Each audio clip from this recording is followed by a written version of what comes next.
What's going on, football fans? It's Bad Takes from Bad Takes in Football. Wanted to hop on real fast because some big things just happened.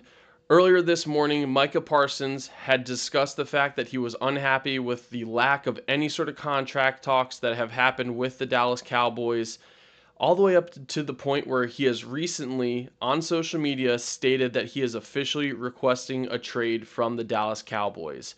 This is something that I don't think many people expected at all, including myself. I think going into this year and going into this summer, Micah Parsons was probably the one edge rusher that, to me, seemed to be the most no-brainer major contract signed going into this upcoming season. He's 26 years old. He's been extremely consistent the entire time he's been in the NFL, to the point where he has never not posted more than 10 plus sacks in a given season, right? That is extremely hard to do, especially in your first 4 years in the NFL. He has 52 and a half total sacks, and that's coming from 12 just last season alone, right? So this is a major key component of the Dallas Cowboys defense that currently is asking to no longer be a part of this team. I'm not really sure what Jerry Jones is thinking. To me, this seems, again, like a no-brainer. He should have signed him a long time ago. It feels a lot like the Dak Prescott situation a couple years ago, where Dak got franchise tagged twice and still ended up getting a huge contract and becoming the highest paid player in the NFL when he was signed. What are the Cowboys waiting for? What is the benefit of not signing Micah Parsons right now? All you've done is made your best player feel like he is not a valued part of your team, and I just can't understand that. To me, he should have been signed last month easily, right? You had TJ Watt, who is 4 years older than Micah Parsons and is more so on the back end of his career, got signed to a $41 million a year deal, right? He's 31 years old. Myles Garrett, 30 years old. Both are getting paid $40 million plus a year to be an edge rusher at their given teams. Micah Parsons, who is performing at the same level, if not higher than TJ Watt currently, can't seem to get any sort of negotiations going with his team. It doesn't really make a lot of sense to me. I don't see this cleaning up anytime soon unless Jerry Jones decides to get the checkbook out.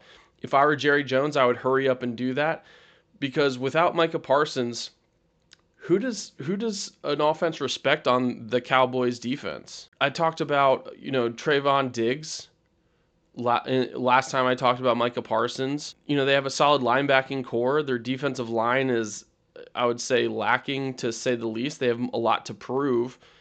So besides Micah Parsons, who are you worried about if you're an offense in the NFC East?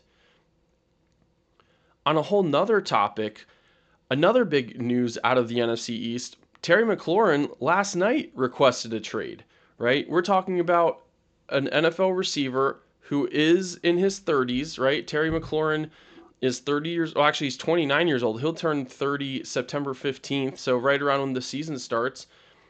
You're talking about close to 1,100 yards last year, 13 touchdowns at receiving, and he's now requesting a trade because he's not happy with the fact that he's not getting any sort of contract negotiations going with his team, right?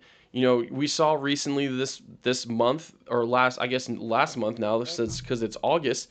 Garrett Wilson got a contract at an average of $32.5 million a year. He's considerably younger at the age of 25. But if you look at the production levels, Terry McLaurin is still right there, right? And so Terry McLaurin requested a trade from the Commanders yesterday as well. You're talking about two huge pieces of their respective teams in the NFC East looking to leave. If I'm a Philadelphia Eagles fan, I have to be so excited right now. You are looking at just a pure dumpster fire of a training camp in both Dallas and potentially in Washington as well, with Terry McLaurin not signing a deal and requesting a trade as well. What are these teams looking to accomplish without these players, right? I think in order for Dallas to have any sort of chance to be a playoff caliber team, they have to have Micah Parsons. And if I'm Jaden Daniels, coming into my second year after a great rookie season, and I'm looking to improve on what I did last year, I'm going to want my main guy. I'm going to want Terry McLaurin out there catching the ball for me, right? He did get Deebo Samuel in the offseason. Deebo's a great player, has sometimes dealt with injuries in the past, and isn't always available. Terry McLaurin is a guy that's seemingly always out there and always available. Not to mention, he's been a leader in that locker room since the Daniel Snyder times when they were the Redskins, through the Washington football team, all the way now until the Commanders. Terry McLaurin is the locker room for the Commanders. I truly don't understand what both these teams are thinking. I can understand that Terry McLaurin is a little bit older. I'm not sure what sort of guaranteed money he's looking for or how many years, but to me, a 3-year deal, potentially high, fully guaranteed deal of those first 3 years, to me seems like a no-brainer because you're not going to have to pay Jaden Daniels for another 3 years. So what is the point of holding out on this? The last thing I'll really cover on both of these players is what are some potential homes for them, right? Where could these players potentially end up? And, it's kind of interesting the names that have the most amount of cap space out there. I'm looking at the New England Patriots, the Detroit Lions, the San Francisco 49ers, and the Las Vegas Raiders, right? All four of those teams have over $30 million in cap space, including teams like the Seattle Seahawks, even the Los Angeles Chargers have over $30 million. Green Bay Packers as well. So there's a lot of places these players could go and get the money that they're looking for. Oh, by the way, there's also teams on there that are contenders as well. I think the Detroit Lions would be happy to get either one of these players. Could you imagine Micah Parsons lining up across from Aiden Hutchinson or Amon-Ra St. Brown across from Terry McLaurin? Jared McGough being able to have those weapons? I mean, that would be a Super Bowl caliber team immediately. They already are a Super Bowl caliber team. The Patriots, right? They're trying to develop Drake May, their draft pick from last year, right? They got him Stephon Diggs. Do they want to also add Terry McLaurin to give him another weapon? Make that passing offense even more scary? You're going to have to respect that passing offense if you have Terry McLaurin there. So there's definitely very viable options. I think it would be interesting if the 49ers got Terry McLaurin after they let Deebo Samuel head over to the Commanders. That would be an interesting swap of wide receivers. Honestly, I would say the 49ers might have actually lucked out and won on that deal if it were to happen. But we'll see. I wanted to get on here real fast and tell you my thoughts. Again, I cannot believe that both of these players are fighting for a contract right now. I know Terry McLaurin is almost 30. He's still 29 technically. Again, September 15th, he will be 30. But he's a no-brainer to be in that locker room and to have a contract. Regardless of how many years he has left, he's going to make an impact. I can guarantee you that.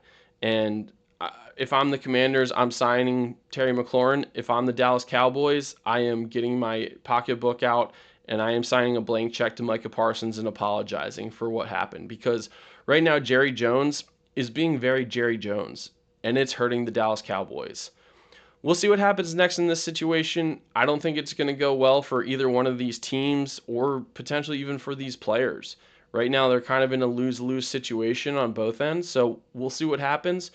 Thank you again for watching. Please like, subscribe, comment. Tell me what you think about these situations. Look forward to catching up again later. This is Bad Takes from Bad Takes in Football, signing out.